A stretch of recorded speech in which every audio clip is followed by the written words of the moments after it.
Okay, again, in verse number 7, for we brought nothing into this world, and it is certain we can carry nothing out. Makikita niyo po that the Apostle Paul, bilang tumatayo pong ama sa pananampalataya po ni Timoteo, kasi sa prinsipyo po, sapagkat siya po ang nag-disciple kay Timothy, so siya po'y gumanap ng kalagayang tatay sa usaping pananampalataya kay Timoteo. At bilang batang pastor, si Apostol Pablo po ay naging masasabi po nating concern sa kanya. At sa maraming pagkakataon, ito pong si Timothy ay kanyang pinapaalalahanan. At dito po sa kanyang panulat, isang napakahalagang bagay po na kung saan hindi lamang kay Timothy kundi sa ating lahat po pwede po tayong maturuan, maaralan mga kapatid. Dito po sa chapter 6, actually, dahil nga po sa realidad ng buhay, marami po ang po pwedeng sumila po sa atin, mga kapatid. And one thing na binigyang pansin ni Apostol Pablo rito ay ang patungkol doon sa huwag masilaw sa mga bagay ng mundong ito, maging sa kayamanan ng mundong ito. At ang paalalang ito ni Apostol Pablo, I believe, ay isang napakagandang maging paalala po sa bawat isa po sa atin. Sapagkat pag tinignan po natin particularly, ang ating pong magiging particular din na tatalakayin, ang sabi po ng talata natin, ang pinaka-key text natin, 1 Timothy chapter 6 and verse number 7, ang sabi po, for we brought nothing into this world, and it is certain we can carry nothing out. Kaya yun po yung ginawa kong title ngayon. Ito po yung title ng message natin, we can carry nothing out. Actually, in that statement alone, po pwede nating sabihin na ito po ay reminder. It is good to be reminded, Christians, na wala po tayong madadala, wala tayong mailalabas. Kumbaga, ang entrada natin sa mundo, naked po tayo. Ang entrada natin sa mundo, wala po tayong dalang anuman. Kaya ito po'y paalala na wala rin po tayong mailalabas. Meaning to say, wala rin tayong madadala sa hukay o maging sa ating patutunguhan. So ito po ay reminder. We can also take this statement as a rebuke. Ito po'y po pwedeng tanggapin natin na pasaway na paraan. Sa paraan po na gusto pong sawayin po tayo. Diba? We can carry nothing out. Diba? Rebuke po yan. Ang buhay mo umiikot sa mga bagay ng mundong ito, sa yaman ng mundong ito. So ito po ay isang masasabi nating rebuke. We can carry nothing out. Pwede rin natin itong i-take na realization, mga kapatid. So ito po ay pwede nating tingnan sa idea po ng paalala.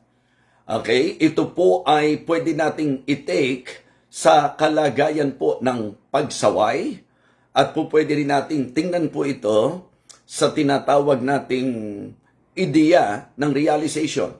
What you and I should realize in the reality of life. Ano po yung dapat nating ma-realize? We can carry nothing out. So, yun po ho, yung statement pa lang, we can carry nothing out. For me, it is a reminder, it is a rebuke, and it is a realization. Amen? Yes, dapat ma-realize po natin na talagang sa buhay na ito, wala tayong mailalabas, wala tayong madadala. Wala po kayong madadalang kahit anuman sa mundong ito, mga kapatid. Yun ang dapat nating mapagtanto. Yan ang dapat nating maunawaan. Kaya wag masyadong umikot ang buhay natin sa mga bagay na maiiwan lang natin at hindi naman natin madadala. Pero siyempre po, gusto kong lagyan ng balance ang ating pong pag-aaral. Hindi po ito nangangahulugan na palalabasin natin hindi na natin kailangan habang nasa sa mundo tayo ang maraming bagay na kapag ka inaral nyo, provision din naman po ng Panginoon. It is just that huwag tayong nakatutok at nakasentro sa mga bagay na iiwanan din po natin. Gusto ko pong ipunto sa bawat isa sa atin na ang mas maganda po itingin po natin ang ating pong puso, mata, ang ating pong pagkatao sa mga bagay na mananatili at hindi sa mga bagay na iiwanan at hindi rin po natin madadala. So dito po sa message na ito mga kapatid, gusto ko po na ang bawat isa ay paalalahanan na tayo po'y mag-ingat. Because of this reminder, because of this rebuke, because of this realization, kinakailangan po ako at ikaw ay medyo maging watchful at maging maingat po, mga kapatid. And I can say, using this text, using this passage, ang unang magandang babala at paalala po sa atin, beware of covetousness.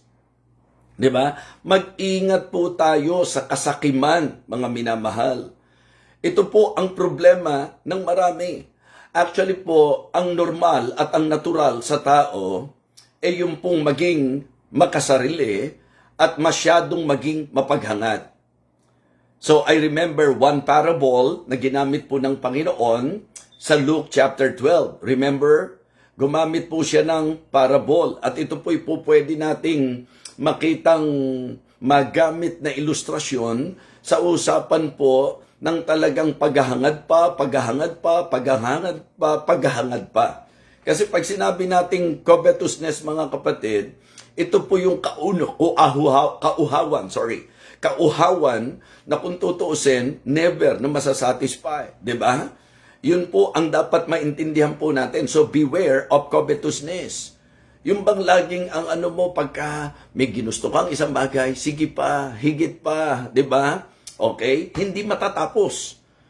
So sa Luke chapter 12, makikita natin ang isang parable na ang sabi that the ground of a certain rich man brought forth plentifully. And he thought within himself, saying, what shall I do? Anong gagawin ko? Because I have no room where to bestow my goods and my fruits. Ito ang gagawin ko. Igigiba ko ang aking bangan, gagawa ko ng lalong malalaki at doon ko ilalagay ang lahat ng aking butil at ang aking pag-aari at sasabihin ko sa aking kaluluwa, marami ka ng pag-aaring nakakamalik para sa maraming taon. Magpahingalay ka, kumain ka, uminom ka, matuwa ka. Okay? So, ang gusto ko lang po na bigyang pansin po natin, kasi sa panahon po natin, sabi ko nga, hindi naman masama na maging masagana. Dahil ang Diyos po, sa paglalarawan, sinabi po na yung mga nagtatapat daw po, pasasaganahin niya talaga sa pagpapala. Di po ba? A faithful man shall abound with blessing. And we cannot deny the fact na sa usapang blessing, kasama po rito ang kasaganahan sa buhay. Kaya po wag tayong magtataka na kapag meron pong mga nagtatapat na mga Kristiyano, kahit nga po pastor Diba? Kahit pastor, kapag ka po nagtatapat, mga kapatid, kaya po yung mga nangangaral minsan, na kapag ka po magbibigay po ng kanilang masasabi po nating punto de vista, na para po bang sinasabi nila, dapat pagka pastor, hindi ba, hindi po maayos ang sasakyan, dapat hindi masyadong partikular sa, kahit naman hindi pastor, dapat hindi po nakatutok sa mga bagay ng mundong ito. Pero mga kapatid, kung kilala mo ang Diyos po ay mapagpalang Diyos. At dahil mapagpalang Diyos, di ba, kaya po niyang pagpalain ang gusto niyang pagpalain. At siya po ang nagsabi na sa kanyang pagpapalain niya yung nagtatapat. At ang sabi nga po niya, mananagana sa pagpapala. Minsan po kasi may mga mangangaral na nag-i-implant ng hindi magandang isip doon po sa mga mananampalataya, para lang po lumabas na sila po'y magaling, di ba? Na hindi sila after sa kung ano-anong bagay. Mga kapatid, that is actually God's blessing na kapag ka nagtapat ka, pagpapalain ka. Kaya kung papaano po na nakakakita kayo ng mga Kristiyano na talaga namang pinasasagana ng Panginoon, lalo na kung giver po yan. Ano po ba ang sinasabi po ng Bible? Kapag ka ang isang tao giver, give and it shall be given you, good measure, pressed down, shaken together, running over. Diba? Kung i-imagine po natin, yung sinasabi po na yan, diba, running over, nag-uumapaw, ang ibig sabihin, nananagana po. Diba? Kaya there is nothing wrong na ikaw ay maging pinagpala sa iyong buhay, lalo na kung ikaw ay generous, kung ikaw ay giver, kung ikaw ay faithful. Kaya po, hindi dapat dalhin tayo ng mensaheng ito sa kaisipan na kapag ka ang isang tao, maging pastor, ay nananagana, ang ibig sabihin na, wala siya sa kalooban ng Panginoon. In fact, mga kapatid, yung mga nasa kalooban ng Panginoon, yan nga po ang kanyang pagpapalain. Amen? At pag sinabi nating pagpapala, kasama ang kasaganahan doon.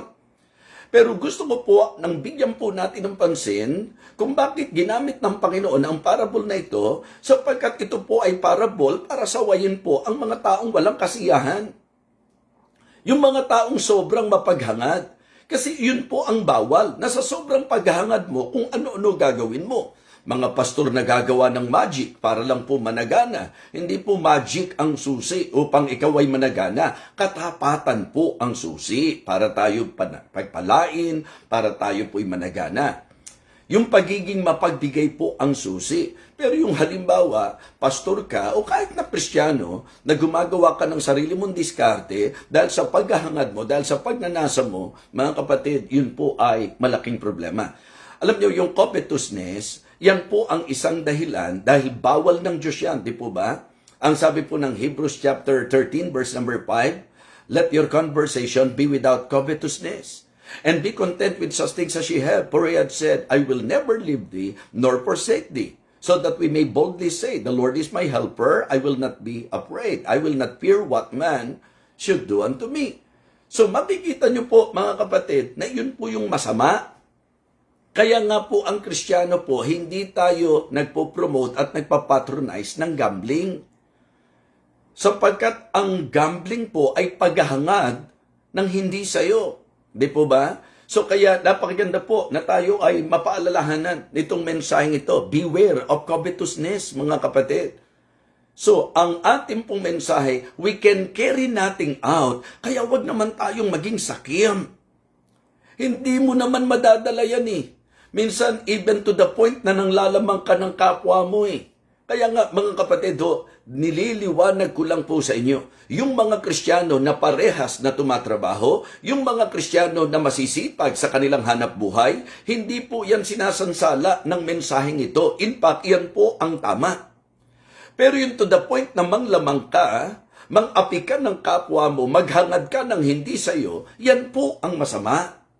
So napakahalaga po na ngayong umagang ito, ako at ikaw ay mapaalalahanan ng napakahalagang bagay. Huwag ko kayong makikinig doon sa mga para bang masama pagka ikaw ay masagana, para bang masama kapag ikay pinagpala. Sabi ko nga, nakakalungkot makarinig minsan na mga pastor pa yung nangangaral na para bang ang spirituality para sa kanila ay yung ang hirap-hirap ng buhay mo, yung pong hindi ka mag-e-enjoy ng mga bagay, lalo na sa klase ng Diyos na meron tayo na napakamapagpala. Siyempre po, kung ang tatay, ang magulang, kapag ang anak niya nakukonsueluhan siya, talagang ganadong-ganado siyang pagpalain. Kung ang mga boss dito sa lupa, yung mga empleyado, manggagawa nila, pag nasisiyahan sila, nagbibigay sila ng incentives. Bakit itong mga pastor minsan nag-i-implant pa ng kaisipang negatibo na kapag ang mga pastor umaangat, gumaganda buhay, kaya ko po sinasabi yan, ako po sa level ko, parang tingin ko, iniaangat ng Diyos yung buhay ko eh. Hindi para ipagtanggol ang sarili ko, kundi sa pangkalahatan po, mga kapatid. Ano magagawa mo kung gusto ng Diyos na pagpalain ka, lalo na kung natutuwa ang Panginoon sa buhay mo? Hindi po kami mayaman, pero kapag tinignan ko po sa pagkatao ko, kahit ano lang okay po kami. Pero, I must admit, pinagpapala kami ng Diyos ng higit doon sa kung tutuusin, higit sa inaasahan ko. I am not expecting so much. But it is the design of God that if you are serving Him, if you are, giving what you should give, diba? Kung ikaw ay talagang may ganung puso, Diyos mismo sa kanyang kapasyahan, pagpapalain ka. So kaya mga kapatid, mga minamahal, minsan po kumukuha tayo ng simpatya, para po ma-justify yung kung ano lang po yung ating pong kalagayan. Kristiyano, ini-encourage kita. 'Di ba? Ang Diyos hindi lang niya gusto na save ka, ang gusto rin niya ma-bless ka. Bagamat ang blessing po, hindi po nakatutok lang sa material na bagay, pero hindi niyo po maitatanggi na kahit sa material at pinansyal, kaya tayong pagpalain ng Panginoon. Kaya tingnan niyo po ang motivation. Kapag ikaw ay giver, di po ba? Doon sa bayan niya, ang isa sa kanya naging disenyo, pag kayo faithfully, nagtatites, nag-o-offering, kapag kayo ay giver, Ang sabi niya, subukin niyo ako, kundi ko bubuksan ang durungawan sa langit at ihulog sa inyo ang pagpapala na walang sapat na silid na kalalagyan. O, sige po, use your imagination. Nung kausapin niya ang bayan niya, sa panahon po na kung saan tinuruan sila, sa panulat po ni Malakay, anong itinuro sa kanila? Di ba pagpapalain? So ngayon, hindi ko issue dito kung nag-a-apply ka o hindi ka nag-a-apply ng tithes. Pero ang issue ko po, in principle, ang giver, pinagpapala ng Panginoon. So kung yon ang pagpapala mo, walang masama po doon. Pero kung ikaw, di ba, yumayaman ka financially dahil sa mga, di ba, korupsyon na ginagawa, mga kapatid, sa palagay ko po, o tiyak ko po, na hindi kalugod-lugod sa Diyos yan. So, beware of covetousness. Iyon ang masama. Yung maghangad ka ng higit, even to the point of using daya, di po ba? Magmamagic ka, didiskarte ka, na nakakalamang sa iba, delikado po yan. So, beware of covetousness. Tingnan nyo po, mga kapatid, ang covetousness po, una, it blinds us. Binubulag po tayo niyan, mga kapatid. Bakit?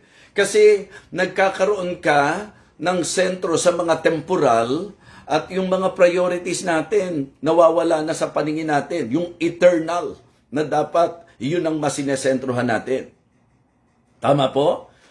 Kung ikaw, wala ka nang ginawa kundi palakihin ang business mo na hindi mo namamalayan, hindi ka na pala umaatin ng church, hindi mo namamalayan, napapabayaan mo na yung Christian obligations mo, yung dapat sana ginagawa mo bilang Kristiyano dahil nga ang sentro ng buhay mo doon lagi sa pagpapayaman, ang nakalimutan mo, iiwanan mo lahat yan. Ang masakit, wala kang ginawa para sa Panginoon. Bakit? Nabulagan ka eh. Diba? Because of covetousness, mga kapatid, nawala na. Hindi mo na nakikita. Yun dapat makita mo. Hindi mo na sentruhan. Yun dapat sentruhan mo. Mga kapatid, it blinds us. Bubulagin po tayo niyan. Hindi lang yan. It binds us. Diba? It binds us, mga kapatid. Ang mangyayari po kapag tayo po ay may kasakiman, dadaling ka dito, hahatakin ka dito, para kang nakagapos at sunod-sunuran ka sa kanya. Ang nangyayari sa iyo, talagang ang humahawak sa iyo, yung pong, kumbaga, imbis na yung possession, di ba, yung mga tinatangkilik mo, dapat ikaw ang possession di po ba? Pero ang nangyayari, ikaw ang napoposes. Yung possession mo, yun po ang tumatali sa iyo. Mga kapatid, hindi ganon. Hindi po ganon ang dapat. Sabi nga nila, ang pera daw po, mabuting alipin, pero masamang Panginoon. Kaya mga kapatid, wag puro tayo sa material. Panginoon, hindi Panginoon. Sa kalagayan po na kahit hindi na para sa iyo, Panginoon. Diba? Alipin. Nakagapos tayo sa mga bagay na sinasabi naman ng mensahe natin, hindi natin mailalabas, hindi natin madadala. So, beware of covetousness. It blinds us. It binds us. And it burdens us. Diba? Namumroblema tayo tuloy sa sobrang paghahangad, sa sobrang kasakiman, mga kapatid.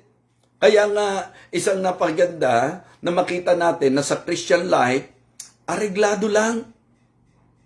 Kung ano provision ng Panginoon, kung ano po ang pasya ng Panginoon, kung ano po ang nais ng Panginoon sa atin.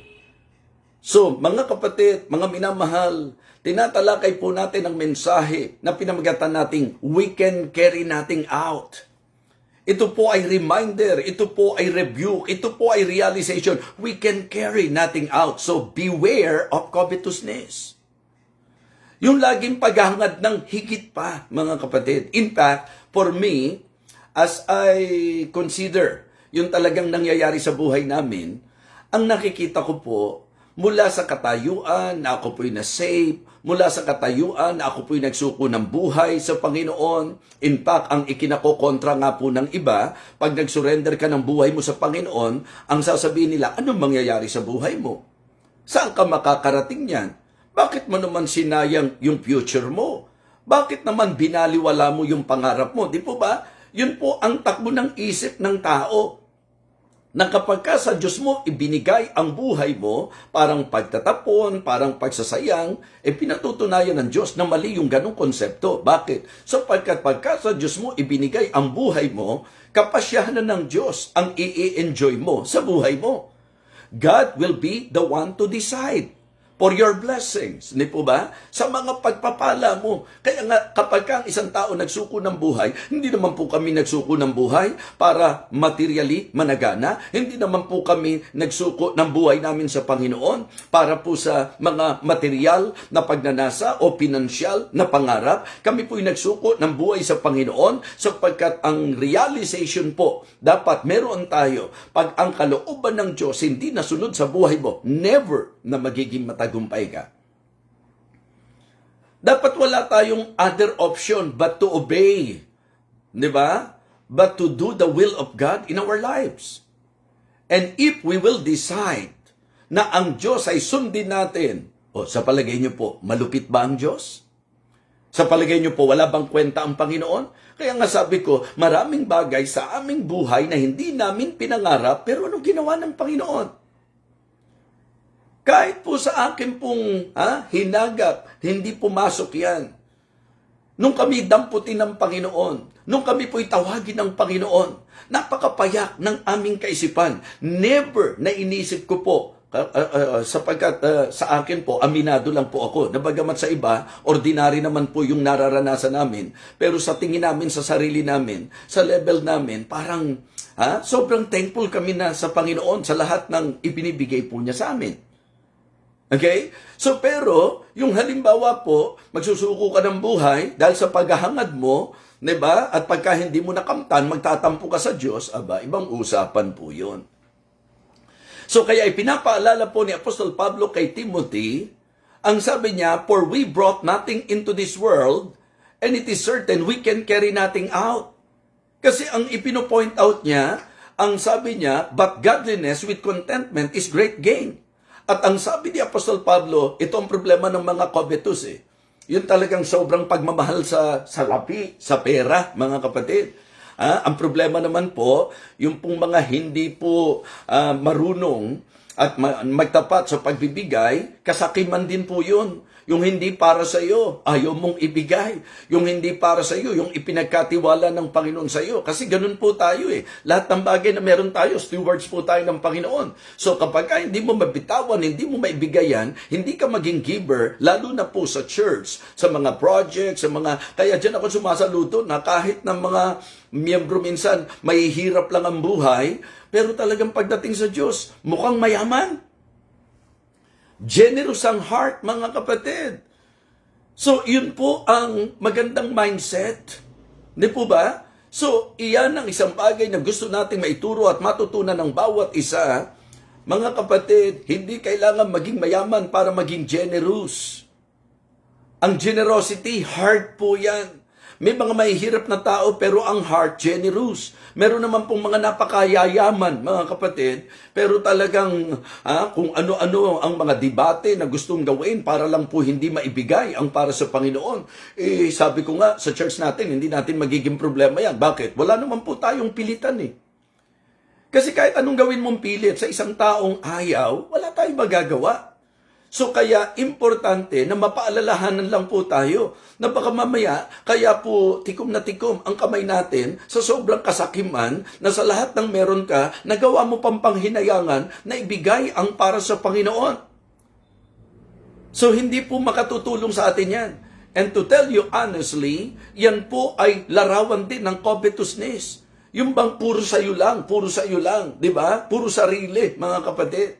Kaya importante po ang paalalang ito, ang saway na ito at ang realization na ito. Hey, we can carry nothing out. Sabi, for the love of money is the root of all evil. Sige po, aralin niyo po yung nangyayari. Huwag na po kayo tumingin sa ibang bansa.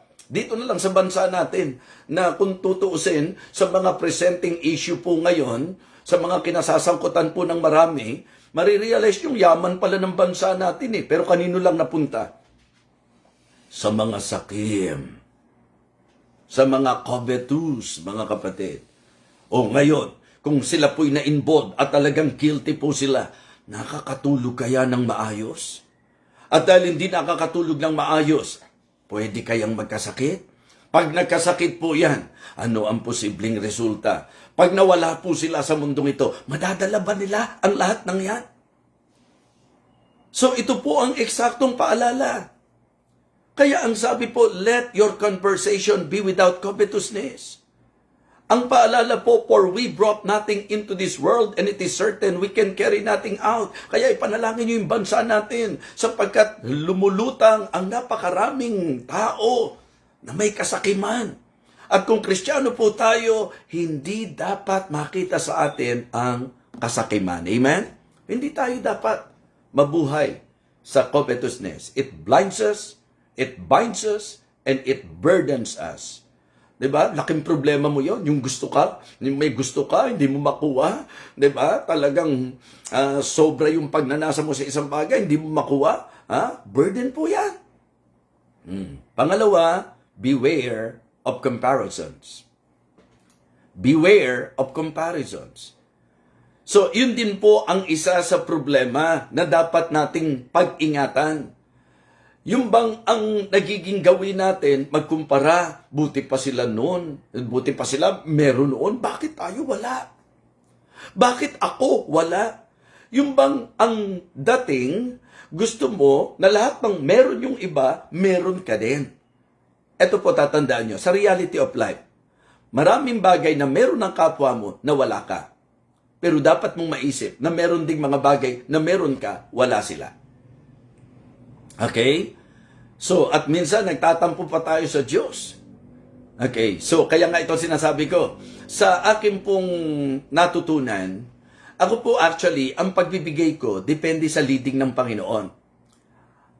Ang tinutukoy ko pong pagbibigay, halimbawa, yung meron kang, yung namove ka, naabutan mo yung isang tao, namove ka na kahit di mo naman kilala. Sabi ko nga sa inyo, hanggat maaari, kahit barbero, kahit taxi driver o yung grab driver, talagang kapag ka dumating doon sa punto na nililid ako ng Panginoon, so yun po, ganun ang aking system ng giving. Wala po akong sinisino, wala po akong pinipili, mga kapatid. Ngayon, ang point ko, doon sa idea po, minsan may mga magsasabi sa iyo, bakit ganun? Dapat pag binigyan mo yung isa, bigyan mo rin silang lahat. Pagka ginawa po natin ng mga kapatid, palagay ko po, magkakahirapan tayo. At kung palalabasin nyo pong mali yun, dapat parehas ka. Kung binigyan mo yung isa, bigyan mo yung lahat. Kahit sa mga workers po natin, ayoko pong magkakaroon ng ganun damdamin yung worker na kapag ka nakita niya na yung isang worker binigyan, magtatampo siya, bakit ako hindi? Tapos mag-iisip ka pa, may favoritismo. Hindi ganoon. Ang bawat bagay sa buhay natin dapat according to God's leading. And we should, di ba? Recognize it and acknowledge it that it is God that will determine our blessing. Hindi ang tao sa paligid natin. Kasi kung sasabihin nyo po na kapag ka nagbigay ka sa isa, hindi mo binigyan ng lahat, unfair ka, edi pwede nyo pong akusahan ng Diyos. Okay, harapin natin ang totoo. Lahat ba ng bagay na binigay ng Diyos sa iyo, binigay rin ba niya sa lahat? Lahat ba ng bagay na ibinigay niya sa isang tao, ibinigay din ba niya sa lahat? Di ba? Dinedetermine ng Panginoon kung sino dapat pagpalain, kung sino ang hindi. Kaya alisin niyo po yung mentality na parang kailangan, pagka nagbigay ka sa isa, kailangan bigyan mo yung lahat. Kung yun ang leading sa iyo, walang problema. Pero mga kapatid, even God, yung blessing po niya, siya nagdedetermine. So sa atin po, siya kasi all-knowing, tayo hindi. Kaya dapat sensitive tayo sa leading. Okay? At ang iingatan po natin, yung pong tinatawag nating comparisons. Na kapag ka meron sila, dapat meron din ako. Pagka meron siya, dapat meron din ako. Pag binigyan siya, dapat bigyan din ako. Mga kapatid, tandaan nyo po, nag-uusap tayo sa mga bagay na hindi rin naman natin madadala, hindi rin naman natin mailalabas, di po ba? Sabi nga po ng Bible, comparing themselves among themselves are not wise. Yung bang, alam niyo po, yung ikinukumpara natin ang mga sarili natin, yung kumpara tayo ng kumpara kung kani-kanino, hindi raw po wise yun. Sabi ko nga po, pagka ikaw ay nagkumpara ng sarili mo sa iba at nakita mo marami ka kaysa sa iba, yayabang ka. Pag nakita mo namang wala ka nang meron yung iba, maawa ka naman sa sarili mo. To the point na magtatampo ka pa. Mga kapatid, ang problema sa comparison, ang magiging epekto niyan, discontentment. 'Di ba? Yung kapag ka meron ka na, kung tutusin, pwede mo nang i-enjoy, pero dahil nagkumpara ka na bakit siya, mas maganda yung, ang mangyayari sa'yo, imbis na maging thankful ka sa bagay na meron ka, mga kapatid, magiging bitter ka, 'di ba? Discontentment. Hayaan yung ang Diyos ang magpasya kung ano ang para sa iyo. Just be faithful. Do the will of God in your life. Obey God, mga kapatid, and He will surely bless you. At kung ano yung binigay ng Panginoon sa iyo, makontento ka. Godliness with contentment is great gain. Ang laki-laking pakinabang kapag ka natutunan natin ang makontento sa buhay na ito. So mga kapatid, ang problema sa comparisons, okay, discontentment. Hindi lang po yan, discouragement. Diba? Because of that, madi-discourage ka. So, hindi tama, hindi kalooban ng Diyos na ika-discourage mo yung pagkakaroon mo ng kalagayang hindi ka nagtatamasa ng tinatamasa ng iba. Kaya nga, ang dinidevelop nating attitude, rejoice with them that do rejoice. Tandaan niyo po, na baka ang kinaiinggitan natin at ang ikina-discourage natin, yung mga bagay na iiwanan mo lang din dito sa lupa. Okay? Yun po ang dapat nating pakaingatan. So mga kapatid, mga minamahal, always consider this very important lesson because I think ito po'y babala. I'm sure ang concern ni Paul ay mabigyan ng warning even si Timothy, mga kapatid. And the same thing na pinapaalala ko po sa sarili ko. Huwag tayong maghabol. Sa blessing, hayaan niyo po yung blessing ang humabol sa atin. Huwag tayong gumawa ng paraan sa kung ano man ang tatamasahin natin sa buhay natin. Let God bless your life. Just do His will. Just obey His words, mga kapatid. Just be faithful. Apply kung ano po yung itinuturo ng Panginoon. Diba? Yun po ang sinasabi ng banal na kasulatan. Kaya po kung ang isang tao o kahit Kristiyano pa mapagkumpara, tatandaan niyo po, ang mangyayari sa iyo magiging discontented ka. 'Di ba? Ang mangyayari sa iyo madi-discourage ka. So kaya discontentment, isa yan sa problema sa usapan ng comparison. Discouragement, another problem po yan. Distraction, 'di ba? Pagkasira, pagkawasak. In fact, napaka-divisive po ng pagkukumpara. Magkakaroon ng hindi magandang relasyon. Sasama kalooban mo.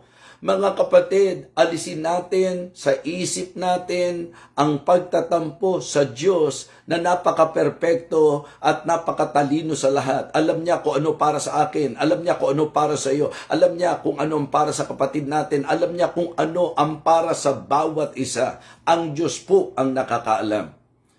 Ang talagang bahagi natin, makontento tayo sa kung ano po ang kapasyahan ng Diyos para sa atin. Mga kapatid, mga minamahal, discontentment, discouragement, and distractions, yan po ang magiging epekto. Kaya beware of comparisons. Yan ang magiging epekto ng pagkukumpara, mga kapatid. Kaya pakaingatan po natin yan. So una, beware of covetousness. Pangalawa po, beware of comparisons. Pangatlo po, beware of compromise. Beware of compromise. Actually po, if we will put understanding, when the Apostle Paul said, for the love of money is the root of all evil. Diba? Isipin nyo root of all evil. So isipin nyo na, mga kapatid, ang lahat ng bagay na po pwedeng nakapaloob dito. Isipin nyo kung gaano kapanganib na ikaw ay maging sakim. Isipin nyo kung gaano kapanganib na ang pag-ibig mo nasa salapi, mga kapatid. Diba? To the point na gagawin mo ang lahat para sa Kanya. Gagawin mo ang lahat para sa pera. Kaya nga sabi ko, lahat tayo, palagay ko po, hindi tayo po pwedeng hindi apektado ng ginawa ng ilan sa mga totoong guilty at involved sa korupsyon. Kasi talagang yun dapat sana ini-enjoy ng marami. Naalala nyo po, di po ba? Nagbabagyo, nagbabaha. Imagine nyo po yung mga buhay na nawala. Imagine nyo po, dahil yan sa kasakiman ng marami. Dahil po yan sa pakikipagpaligsahan ng marami na kailangan sila ang maraming mga lupain. Kailangan sila po yung may consider na mayaman. Kailangan sila po ang nakatulad ng iba, katulad nila. Yung mga ganun po, mga kapatid. Delikado talaga eh. Ngayon, ang isang danger po nito ay yung tinatawag nating compromise. So, beware of compromise. Alam nyo, ang magiging epekto, ang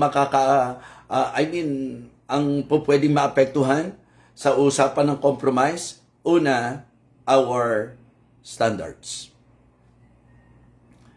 Kapag ka po tayo ay pumasok na sa tinatawag nating compromise, bababa na yung standard mo. At iyan po ang nangyayari sa marami. Kahit sa mga churches, kahit sa mga pastor, nangyayari yan, di po ba? Na sa ngalan ng pag-ibig sa salapi, na kung tutuusin, hindi naman natin madadala. Sabi ko nga napakaganda na tayo po ay makapag-accomplish sa buhay ministeryo na alam nating provision ng Panginoon at hindi dahil sa compromise. Yung iba, ibinababa na po yung standard. So, nakaka-apekto sa standard ang compromise. At nakaka-apekto rin po sa spiritual life natin. Sa spirituality natin. Chain effect na po yan, mga kapatid. Kapag tayo po'y nakikipag-compromise, pati yung spiritual natin, yung spirituality natin affected. So, kaya napakaganda po na ating pag-ingatan ang ating spirituality, ating pong i-maintain ang tamang standard, pero kapag tayo po ay masasabi po nating pumasok sa compromise, ibababa niya ng standard mo, maging ang spirituality mo. Ano ang ugat? Pag-ibig sa salapi. Ano ang paalala? Hindi mo yan mailalabas, hindi mo madadala yan. Pag-ibig sa mga bagay ng mundong ito, ano paalala? Hindi mo madadala yan. So lahat ng pinaghihirapan mo, lahat ng pinaghahangaran mo sa mundong ito, in reality, hindi mo madadala yan. Kahit na blessing pa ng Panginoon sa iyo yan, hindi mo madadala yan. Kaya i-enjoy mo siya, pero huwag kang magpakasama dahil po dyan. Mga kapatid, paalala, we can carry nothing out. Pagsaway ng Diyos, hey, you can carry nothing out.